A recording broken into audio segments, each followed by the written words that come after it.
Hi, I'm Robert Malone. I'm a physician scientist. I'm well known as the original inventor of mRNA vaccines back when I was 28. And that's not to say I had anything to do with these vaccines.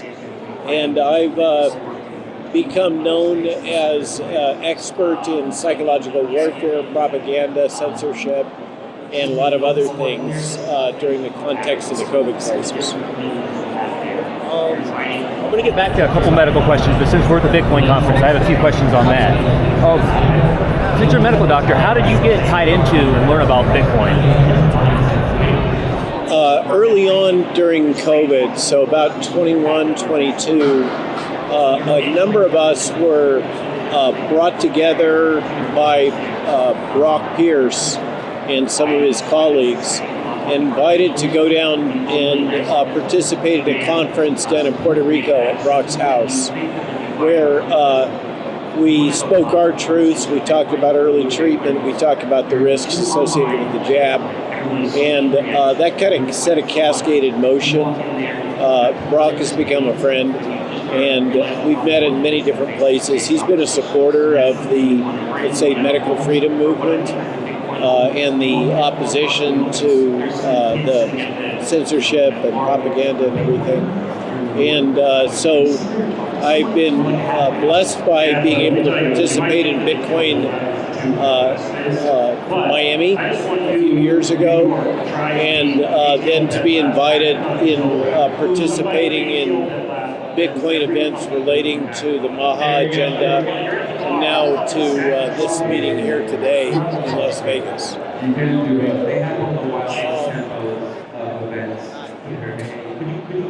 Do you think if Bitcoin had been implemented a little sooner, like during the pandemic, like more widespread, do you think that could have done anything to change the projection or the control in the way the pandemic went? I don't know. I certainly don't fault the Bitcoin community. They've been struggling against their own headwinds.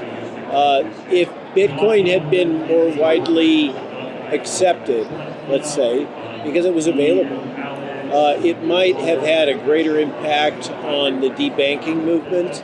It was used to some extent with the Canadian truckers, but the presence of Bitcoin and the growth of Bitcoin really creates a counterbalance to the modern kind of banking cartel or international cartel that exists that allowed the debanking process to occur.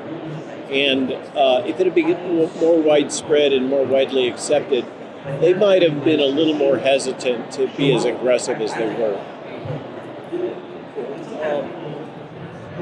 I'm gonna spin off to health a little bit more, since that's how my introduction to you, and I think how most people know you. Do you think Trump and his administration can actually be trusted this time on health, considering he didn't catch that? Oh, it's Trump okay. and this administration. Do you believe that they can be trusted this time on health, considering that they didn't get rid of Dr. Fauci and Trump was a big proponent of pushing the RNA vaccine? So I think that is a big part of why Bobby Kennedy is in the position that he is with his team, is because Donald Trump, I think largely Donald Trump was intimidated intentionally by a cabal of individuals around Tony Fauci in particular. Deborah Birx is a Tony Fauci postdoc. So, by the way, is one of the two Nobel laureates for the mRNA vaccine. The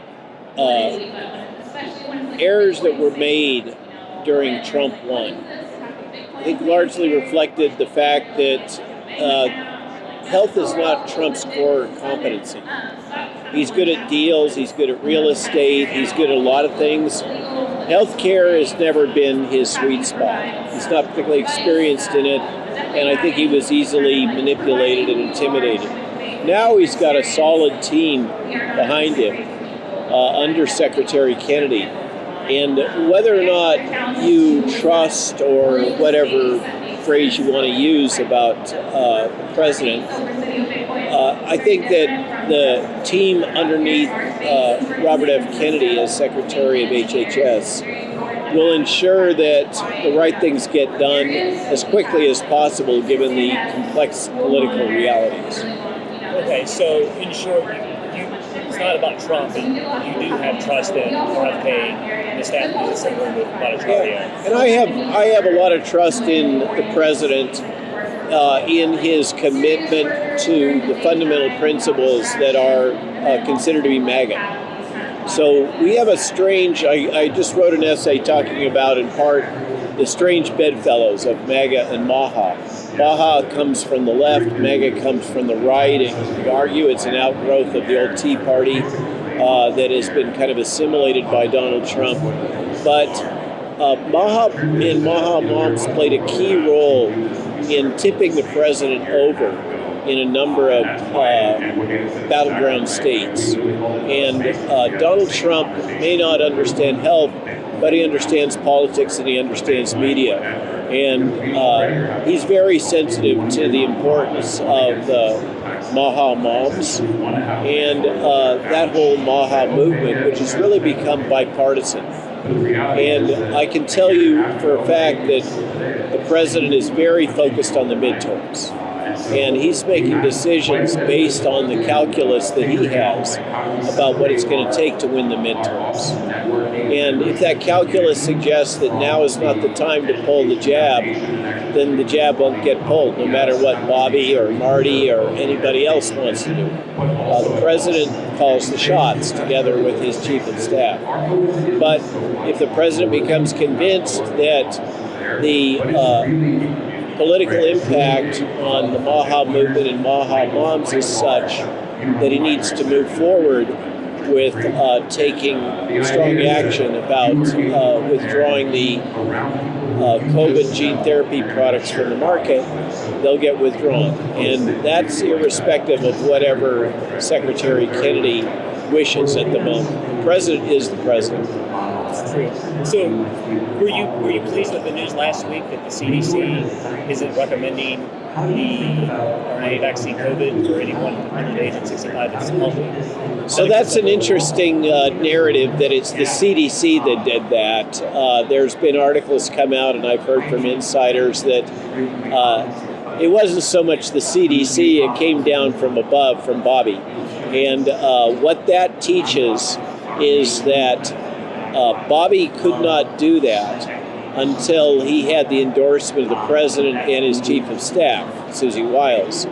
So I would rather phrase it that I was very encouraged that the secretary got authorization for the president to move forward with doing the right thing, which was removing the vaccine from the CDC schedule for healthy children and healthy pregnancies.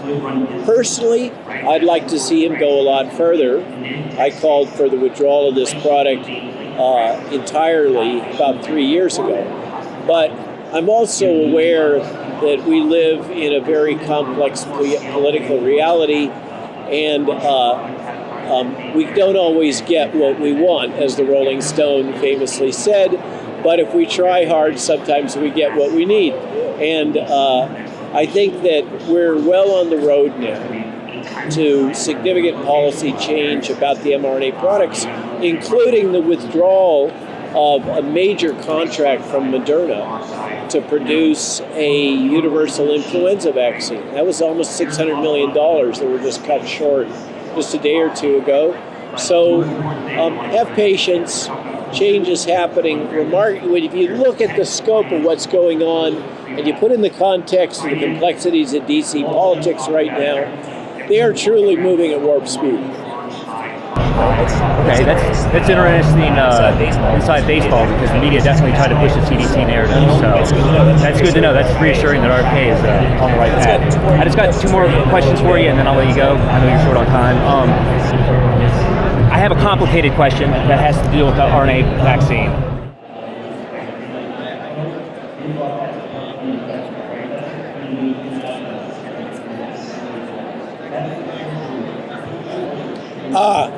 Very interesting question. Let me rephrase it in lay terms. The question has to do with the complexities of viral recombination, which is to say a form of mutation in which a virus will accept a different strand of genetic information from its own, if that strand of information is present in the same cell that the virus is. So this happens both drifting and shifting with influenza vaccine, for instance. If you have multiple influenzas, not influenza vaccine, unless it's live attenuated. If you have multiple influenza viruses infecting the same cell, they can functionally reassort, and in some cases recombine to produce a new influenza virus. This is one of the challenges in developing influenza vaccines and one of the threats associated with influenza vaccines. So can RNA strands from an RNA-stranded virus, like a coronavirus, recombine? The answer is yes. The frequency is very low, but it is a possibility. Now, the question relates to, in the case of a delivered foreign RNA, like is used with the jab, and remember, it's not real RNA, it's a synthetic RNA. That's why it has such a long half-life, lifespan, and these other unique properties like being immunosuppressive. So it's not real RNA, but could it potentially recombine at some low frequency with the natural RNA of the wild-type coronavirus as it's circulating at that time? So that would be a very, very rare event, because the truth is that the delivery technology used for the pseudo RNA, this modified RNA that Carrico and Weissman got the Nobel for, the delivery technology is exceptionally inefficient. We all think it's scary, it's getting in all our cells. It doesn't. It really only barely works, but it works better than anything in the past, okay? So it's amazing compared to the baseline of what it used to be, but not really so great. Then the probability, because that's what we're talking about, the probability that a wild-type coronavirus would infect the same cell that had received this genetic modification, this modified RNA, that's pretty low. And then on top of that, the probability that those two things would recombine is also really low. So you have the product of a really rare event times a really rare event, but I can't say that it's never going to happen, and I can't say that it wouldn't lead to a problem. That would be stupid. One of the things about viruses is they produce so many offspring that a lot of really weird stuff happens from time to time. And so it's a technical possibility. It's not the biggest thing to worry about. Much more concerning, in my opinion, is the DNA fragment contamination that's present in virtually all these batches, but it varies. Because short DNA fragments are highly recombinogenic. They will insert themselves into chromosomes. They will drive mutations. So that's something that under Peter Marks, the CDC was in denial about. I'm sorry, the FDA. And the CDC and a lot of the kind of key anointed thought leaders like Paul Offit all denied that possibility, but anybody that has worked with this technology, including those that founded it, know that these positively charged fats deliver DNA fragments very efficiently, just like they do RNA. This is a common technology used by almost every graduate student in biology these days. Okay, so it works, it does this, and we know absolutely that short DNA fragments will combine with chromosomes. So is the risk that the vaccine part, the modified RNA part, integrates into a chromosome? That's unlikely. Is the risk that it'll recombine with a wild-type virus? Might happen, but also unlikely. Is the risk that these DNA fragment contaminants will integrate into some of the genome of some of your cells? Well, that's actually a lot more reasonable. So that's the one I would focus on. and also on the toxicity of the modified spike protein that stays around in your body for months to years. That's something to worry about. So it's all relative risk, and a lot of people get caught in the rabbit holes worrying about obscure things when there's an 800-pound gorilla on the table in the room that they're totally ignoring. So I think it's important to kind of focus on the big risks and not get obsessed with the little risks.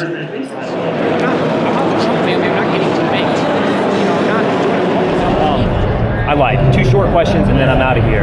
With being a co-creator of the RNA, but how it's been kind of bastardized and administered recently, do you think there's a decent, bright future for RNA and health if the science and people involved with it currently are cleared out? So if I'm understanding your question, you're asking, are there possible good uses Of RNA, of messenger ribonucleic acid delivered as a drug? yes, that's fact. As a drug. I was asked this question in Geneva about a year ago, and my answer to the German reporter that was asking me was that, well, pigs could fly if they only had wings. We can speculate about how this technology might be made safe and how it might be used. But the devil's in the details. And in the world of drug development and regulatory affairs, what I advocate is an open-minded approach that applies well-established regulatory principles and, by the way, bioethical principles like informed consent. And in drug development, it's always important to balance the risks and benefits of the product with the unmet medical need.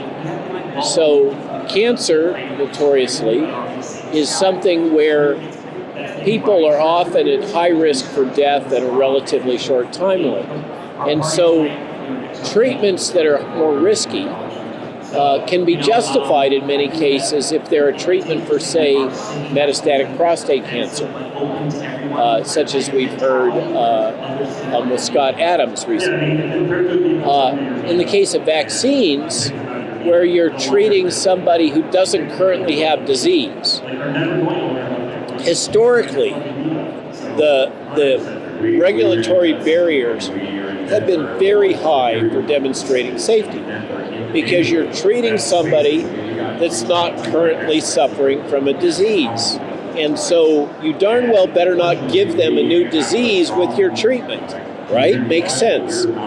So vaccines are kind of one end of the spectrum where you got to be super safe and super cautious. And at the other end, chronic, debilitating, or highly lethal diseases like cancer, you can justify a lot more risk and you can move more rapidly.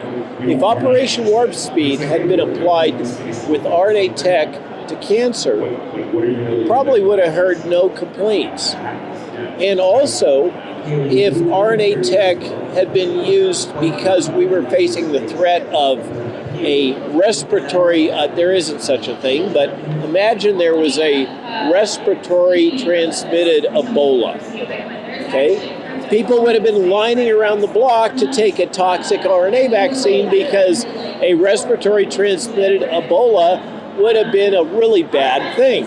Okay? So in all of this world, all of this matrix of drug approval and regulatory affairs and clinical trials, it's all a matter of risk, benefit, and context. So could messenger ribonucleic acid delivery technology find some good therapeutic opportunity? Yes, it could. Is the current technology ready for prime time? The truth is it wasn't. It was forced on the population, and we're living with the consequences, and unfortunately people like Maddie DeGarry are going to be living with the consequences for whatever's left of their natural lives. What we need to do is to stop these barriers to recognizing and treating the vaccine damage. And we really need to make them right. And we need to stop creating more vaccine damaged people. Beyond that, it's all speculation. Final question, easy question. You're a medical doctor, you've been doing this for a long time. For people out there with all the poison and trash with food and the environment, what is your best overall advice for trying to stay healthy, physically and mentally, in the year 2025?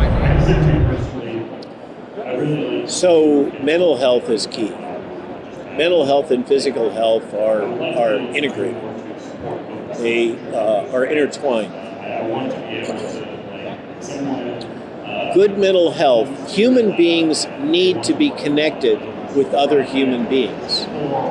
The social isolation that's associated with modern social media, the use of the internet, cell phones, etc., is not healthy. It's not healthy for your mind. It causes you to sit around a lot, so you're sedentary, so it's not healthy for your body. And then there are, on top of all that, there is so many things that have gone wrong with our food supply, with our nutrition. So if you want to be healthy going forward, and remember, we're facing some impending major events, like the potential insolvency of the U.S. government, like the depreciation and valuation of the dollar. There's a number of things that are coming at us really fast. The rise of artificial intelligence is going to pollute our entire information ecosystem. It's going to be very hard to maintain balance and centeredness and stay grounded in reality, and to be able to make informed decisions about your mental health and your physical health. So what are you going to do about it? You need to build community. You need to build real connections with real people, and you need to find ways to improve the purity of your food stream. You need to find ways to remain connected with others and with reality. Now, personally, my solution, as a fan of Ayn Rand, has been to create my own Galt's Gulch.